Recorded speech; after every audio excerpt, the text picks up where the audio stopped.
পুরীর মান্যবর সাংসদ সম্বিত পাত্রজিকে আজকে আমাদের সচিবালয়ে পাঠিয়েছিলেন।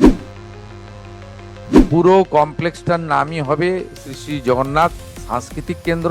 ধাম শব্দটি আমরা ওই ক্যাম্পাস থেকে প্রত্যাহার করলাম, সেটা মন্দির নামেই পরিচিত হবে, শ্রী জগন্নাথ দেব মন্দির হিসেবে। কিন্তু ওই ধাম শব্দটা আমাদের ভারতীয় সংস্কৃতি, সনাতন সংস্কৃতির সঙ্গে সামঞ্জস্যপূর্ণ নয়। ছবি তিনি আমার হাতে তুলে দিচ্ছেন। আমাদের আপনারা জানেন যে মাননীয় উড়িষ্যার মুখ্যমন্ত্রী মোহন চরণ মাঝিজি তার প্রতিনিধি হিসেবে পুরীর মান্যবর সাংসদ সম্বিত পাত্রজিকে আজকে আমাদের সচিবালয়ে পাঠিয়েছিলেন।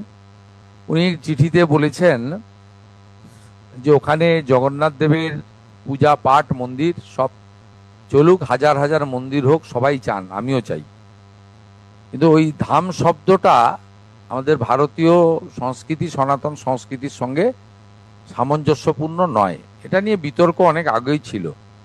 আমরা মাননীয় উড়িষ্যার মুখ্যমন্ত্রীর এই যে প্রস্তাব, তাকে গ্রহণ করে ওই ক্যাম্পাস থেকে ধাম শব্দটাকে আমরা প্রত্যাহার করছি, সরিয়ে দিচ্ছি। পুরো কমপ্লেক্সটার নামই হবে শ্রী শ্রী জগন্নাথ সাংস্কৃতিক কেন্দ্র।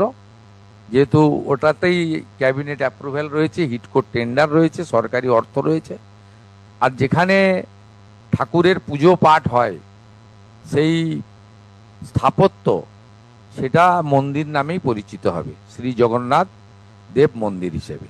এবং সম্পূর্ণ পূজা পাঠ আমাদের সনাতন সংস্কৃতি, ভারতীয় সংস্কৃতি এবং প্রভু জগন্নাথ দেবের পূজা পাঠের যে পরম্পরা রয়েছে আমাদের শাস্ত্রে, সেই মেনেই আমরা করব।